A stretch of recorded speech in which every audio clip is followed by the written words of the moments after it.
ప్రభునందు మాకు అత్యంత ప్రియులైన దేవుని ప్రజలందరికీ ఈ ఉదయకాల సమయంలో యేసుక్రీస్తు వారి ఉన్నతమైన శ్రేష్టమైన పూజింపదగిన నామం పేరిట శుభాభివందనాలు తెలియజేస్తున్నాం.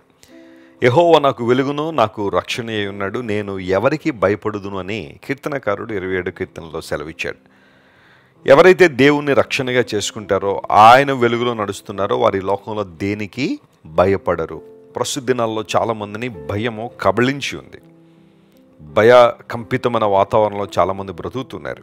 గత జీవితాన్ని గురించిన భయం, వర్తమానాన్ని గురించిన భయం చాలామందిని వేధిస్తుంది. ప్రతిరోజు మాకు వచ్చే ఉత్తరాల్లో చాలా మట్టుకు ఈ భయాన్ని గురించిన ఆ సమస్యనే చాలామంది తెలియజేస్తుంటారు.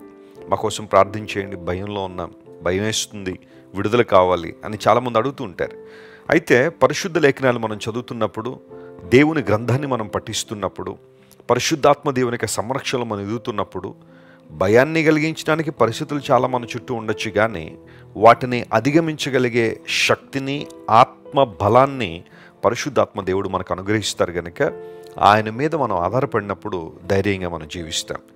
ఈరోజు వాగ్దానం కోసం కనిపెడుతున్నారు కదా, పరిశుద్ధ గ్రంథాలు తెరిచి ఆదికాండము 21వ అధ్యాయము మొదటి వచనాన్ని చదువుకుందాం. Genesis chapter 21 and verse 1. యెహోవా తాను చెప్పిన ప్రకారము షారాను దర్శించెను. యెహోవా తానిచ్చిన మాట చొప్పున షారాను గురించి చేసెను. And the Lord visited Sarah as he had said, and the Lord did unto Sarah as he had spoken. ఎంత చక్కని వాగ్దానం. తాను చెప్పిన ప్రకారము షారాను దర్శించెను. The Lord visited అనే మాట అక్కడ మనం చూస్తాం. దేవుడు దర్శించువాడు. మనల్ని దర్శించే దేవుడు ఆయన, వదిలిపెట్టేలేదు. మనల్ని మర్చిపోయేవాడు కాదు ఆయన. మీ బాధలు మీరు పడండి, మీ కష్టాలు మీరు పడండి, మీకు నాకు సంబంధం లేదన్నట్టుగా దేవుడు ఉండేవాడు కాదు. తన ప్రజలను దర్శించడం అంటే దేవునికి చాలా ఇష్టం. తాను చెప్పిన ప్రకారం అబ్రహాము శారాల జీవితం అనేక మందికి స్ఫూర్తిదాయకమే. పాత నిబంధనలో ప్రస్తావించదగిన గొప్ప వ్యక్తుల్లో అబ్రహాము చాలా చాలా ప్రాముఖ్యమైన స్థానాన్ని అలంకరించాడు. అబ్రహాము యొక్క విశ్వాసయాత్రలో శారమ్మ కూడా పాలిభాగస్తురాలై ఉంది. వారిద్దరూ కూడా దేవుని చిత్తాన్ని నెరవేర్చడానికి వారు ప్రయాణం చేశారు. అనేక సందర్భాల్లో వారిద్దరిలో ఉన్న ఐక్యత, ఏక మనస్సు ఈ రోజున ప్రస్తుత తరంలో ఉన్న చాలామందికి మార్గదర్శకంగా ఉంది అనడంలో సందేహం లేదు. దేవుడు అబ్రహామును దర్శించి నిర్ణయ కాలమందు శార కుమారునికి అంటుంది అని దేవుడు వాగ్దానం చేశాడు. ఆ వాగ్దానాన్ని ఖచ్చితంగా దేవుడు నెరవేర్చాడు. దేవుడు తన నిర్ణయ కాలంలో శారాను దర్శించి ఆమె గర్భాన్ని తెరిచి వాగ్దాన పుత్రుడైన ఇస్సాకును దేవుడు వారికి అనుగ్రహించారు. ఈ మాట నాకు చాలా ఇష్టం. దేవుడు శారాను దర్శించాడు. ఈరోజు దేవుని దర్శనం కోసం, ఆయన తాకిడి కోసం, ఆయన మహిమా ప్రభావం కోసం నీవు కూడా ఎదురు చూస్తున్నావా? ప్రార్థన చేస్తున్నావా? దేవా, మునుపెన్నడూ లేని ఉజ్జీవం నాలోని తీసుకురండి ప్రభువా. మునుపెన్నడూ లేని ఆనందం నాకు ఇవ్వండి నాయన. మునుపెన్నడూ లేని ఆసక్తి నాకు దయచేయండి. నీకు మరింత దగ్గరగా రావాలని, నిన్ను గట్టిగా పట్టుకోవాలని, నీ విశ్వాసంలో నేను ఎదగాలని కోరుతున్నానని ఎవరైతే దేవుని వైపు చూస్తున్నారో దేవుడు వారిని దర్శించడానికి ఆయన ఎల్లప్పుడూ సిద్ధ మనసు కలిగిన వాడే. ఈరోజు నిన్ను దర్శించడానికి దేవుడు సిద్ధ మనసు కలిగిన వాడు. నిరాశలో ఉన్నావా? నిస్పృహలో ఉన్నావా? కలవరంలో బహుశా ఇబ్బంది పడుతున్నావా? ఆందోళన నేను బాగా బాధిస్తుందా? ఏం చేయాలో తెలియని పరిస్థితి, ఏం చేయాలన్నా మనసు రావట్లేదండి, మనసులో ఏదో సంఘర్షణ ఉంది, నా జీవితంలో ఎందుకు ఇలా అవుతుందో నాకు తెలియదు, దేవుడు నన్ను దర్శించాలని ఆశపడుతున్నాను అని కనుక నువ్వు కోరుకుంటే నీ దేవుడు నేను దర్శించడానికి ఆయన సిద్ధంగా ఉన్నాడు. ఒక అవసరతలోనో లేదా ఒక లోటులో ఉన్న అబ్రహాము శారాలను దేవుడు దర్శించి తన సంకల్పాన్ని వారి జీవితంలో దేవుడు నెరవేర్చాడు. న్యాయాధిపతుల గ్రంథంలో 13వ అధ్యాయంలో ఒక సంఘటన మనందరికీ తెలిసిందే కదా. మనోహ అనబడే వ్యక్తి దాను వంశస్థుడు.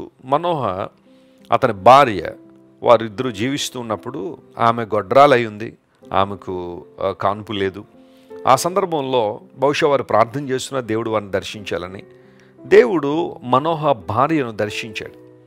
దేవుని దూత ఆమె కనబడినప్పుడు, లేదా ఒక పురుషుడు అనే మాట అక్కడ రాయబడింది, దైవజనుడు అనే మాట అక్కడ రాయబడింది. ఏదేమైనప్పటికీ దేవుడు తన దర్శనాన్ని ఆమెకి ఇచ్చి, నీవు ఒక కుమారుడికి జన్మనిస్తావని, ఆ కుమారుడు ఎలా ఉండాలి, ఏం చేయాలి, ఇలాంటివన్నీ కూడా తెలియజేశాడు. అయితే ఆ సందర్భంలో తన భర్త అక్కడ లేడు కాబట్టి ఆమె తన భర్తకు చెప్పింది, ఇలా ఇలా జరిగిందంటే వెంటనే మనోహ దేవుని సన్నిధిలో ఒక ప్రార్థన చేస్తారు, ఒక మనవి చేస్తారు, ప్రభువా ఆ వ్యక్తి మరలా మాకు కనబడి మాకు పుట్టబోయే బిడ్డను మేము ఎలా పెంచాలో మాకు తెలియచెప్పినట్లుగా జ్ఞానాన్ని నేర్పించని ప్రార్థన చేయగానే దేవుడు మనోహ ప్రార్థన ఆలకించి మరలా వారిని దర్శించాడని న్యాయాధిపతుల గ్రంథంలో మనం చూస్తాం. అనగా ఎవరైతే ఇష్టపడతారో ప్రభువా నీ దర్శన భాగ్యం మాకు కలగాలి, నీ సన్నిధి మాకు కావాలి, నీ తాకిడి మాకు అవసరం అని ప్రార్థిస్తారో దేవుడు వారి ప్రార్థన అంగీకరిస్తున్నాడు. మనోహ ఏదైతే ప్రార్థన చేశాడో దేవుడు మరలా ప్రార్థన అంగీకరించి వారిని దర్శించినట్టుగా జడ్జెస్లో మనం చూస్తాం. ప్రియులారా, దేవుడు మనల్ని దర్శించువాడు. నయోమి అనబడే ఆమె బెత్లెహేములో కరువు వచ్చిందని చెప్పి మోయాబు వెళ్ళిపోయింది. మోయాబు వెళ్ళి 10 సంవత్సరాలు అక్కడ ఉంది. ఎన్ని విధాలుగా ఒక వ్యక్తి నష్టపోవాలో అన్ని విధాలుగా నష్టపోయింది. భర్త చనిపోయాడు, కొడుకులు చనిపోయారు, కోడండ్రు మాత్రం మిగిలారు. అయితే ఆమె ఒక రోజున బెత్లెహేముకు వచ్చేయాలని నిర్ణయించుకుంది. ఎందుకోసం తెలుసా? ఆమెకు శుభవార్త వినబడింది. తన ప్రజలను దేవుడు దర్శించాడు అని ఆమె విని మరలా బెత్లెహేముకు వచ్చేయాలనుకుంది. అంతవరకు కరువులోనూ ఇబ్బందులోనూ నిస్పృహలున్న తన ప్రజలను దేవుడు దర్శించాడని అయ్యో మేము విన్నప్పుడు తిరిగి రావాలనుకుంది. నిజమే, ఈరోజు బహుశా నీవు ఒక లోటులో ఉన్నావా, ఒక కొరతలో ఉన్నావా, లేదా ఒక కరువులో ఉన్నావా? అదొక సీజన్ మాత్రమే, అది శాశ్వత కాలం ఉండేది కాదు. ఆయనను దర్శించబోతున్నాడు. ఆయనను దర్శించినప్పుడు కరువును సమృద్ధిగా మార్చగలిగిన దేవుడు ఆయన. విస్తారమైన సమృద్ధిని దేవుడు అక్కడ ఇవ్వడం మాత్రమే కాకుండా నయోమితో పాటుగా తన కోడలైన రూతు బెత్లెహేము రావడం, ఆ తర్వాత బోయజును కలవడం, బోయజు రూతును పెండ్లి చేసుకోవడం, ఇవన్నీ మనం చూస్తున్నప్పుడు దైవ ప్రణాళిక ఎంత గొప్పదో ఆలోచన చేయండి. దేవుని బిడ్డలారా, ఇది దేవుడు మిమ్మల్ని దర్శిస్తున్న సమయం. నువ్వు ఎక్కడి నుంచి ఈ మాటలు వింటున్నా, ఈ వాగ్దాన సందేశాన్ని బహుశా ఒకవేళ మార్నింగ్ వాక్ చేస్తూ నువ్వు విన్నావేమో, ఒకవేళ ఈ వాగ్దాన సందేశాన్ని ఒక హాస్పిటల్లో కూర్చుని ఈరోజు నా పరిస్థితి ఏంటా అని ఆలోచన చేస్తూ వింటున్నావేమో, లేదా ఒక ఇంటర్వ్యూ కోసం బస్సులో ప్రయాణం చేస్తూ ఈ వాగ్దాన సందేశాన్ని వింటున్నావేమో, దేవునితో మాట్లాడుతున్నాడు. ఆయన నిన్ను దర్శించే సమయం ఇది. God is visiting you today and is gonna do a great thing. ఒక అద్భుతం నీ జీవితంలో చేయడానికి దేవుడు నేను దర్శిస్తున్నాడు. ఆయన ఆహ్వానించు, అద్భుతాలు నీ జీవితంలో చూస్తా. ఈ వాగ్దానాన్ని క్లెయిమ్ చేసి ప్రభువుని స్తుతిద్దాం, ప్రార్థిద్దాం. కళ్ళు మూసుకోండి. ప్రేమగల తండ్రి, నీవు చెప్పినట్టుగానే శారాను దర్శించిన దేవుడు నాయన. అవసాన దశలో, వృద్ధాప్యంలో కూడా ఆమె గర్భాన్ని తెరిచి అసాధ్యమైన వాటిని సాధ్యపరచగలను అని రుజువుపరిచావు ప్రభువా, నీకు స్తోత్రాలు. ఈరోజు మా ప్రియులు ఎంతమంది అయితే నీ దర్శన భాగ్యం కోసం ఎదురు చూస్తున్నారో, నీవు వారిని ముట్టాలని, తాకాలని, వారిని ఉద్ధరించాలని, లేవనెత్తాలని ఎంతమంది అయితే ఆశిస్తున్నారో వారందరి జీవితాల్లో బలమైన కార్యం జరిగించండి అయ్యా, ఆశీర్వదించండి. నీ మంచితనాన్ని వారి జీవితంలో కనుపరచమని కోరుతున్నాం. ఘనత, మహిమ, ప్రభావం నీకు మాత్రమే ఆరోపిస్తూ ఈ వాగ్దాన సందేశాన్ని దీవించుమని యేసు నామం పేరిట అడిగి వేడుకొనిచున్నాం తండ్రి. Amen, amen, amen. God bless you, dear friends. Have a wonderful and beautiful day. అమెరికాలోని తెలుగు ప్రజలకు శుభవార్త. 2024 ఆగస్టు 31వ తారీఖున న్యూయార్క్ నగరంలో ఇంటర్నేషనల్ క్రిస్టియన్ లీగ్ ఆధ్వర్యంలో North America Telugu Christian conference జరగనున్నది. అమెరికాలో వివిధ రాష్ట్రాల నుండి అనేకులను ఈ కాన్ఫరెన్స్ కు ప్రత్యేకంగా ఆహ్వానించుచున్నాం. ఈ సభలో దైవజనులు డాక్టర్ జాన్ వెస్లీ గారు, శ్రీమతి బ్లెస్సీ వెస్లీ గారు, రెవరెండ్ శామ్ బోదాలా గారు, డాక్టర్ కెవాల్ గారు శక్తిగల దేవుని వాక్యం అందించి ప్రతి ఒక్కరి నిమిత్తం ప్రార్థించెదరు. బ్రదర్ శ్రీమంత్, బ్రదర్ శామీ పచ్చిగళ్ళ ఆధ్వర్యంలో సువార్త సంగీతము మరియు స్తుతి ఆరాధన నిర్వహించబడను.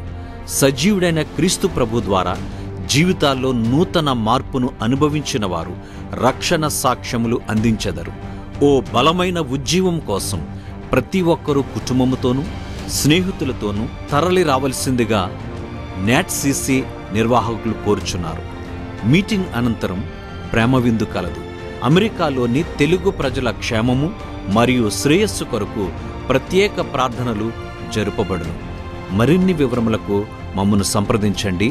మా నంబర్ 001-312-900-6704. దేవుడు మిమ్మును దీవించునుగాక.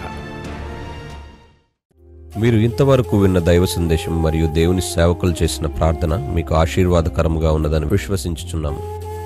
ఈ సందేశాన్ని మీ స్నేహితులకు, బంధువులకు షేర్ చేయండి. మీకు ఏదైనా ప్రార్థన అవసరత ఉన్నచో మా ఫోన్ నంబర్లకు కాల్ చేయండి. దేవుడు మిమ్మల్ని ప్రేరేపిస్తే విశ్వాసంతో సాగుచున్న ఈ పరిచర్యను ప్రోత్సహించండి. మరిన్ని వర్తమానాలు, పాటలు వినుటకు జాన్ వెస్లీ మినిస్ట్రీస్ అను మా యూట్యూబ్ ఛానల్ను సబ్స్క్రైబ్ చేసుకొనండి. ప్రభువైన యేసుక్రీస్తు కృప మీకు తోడైండును గాక.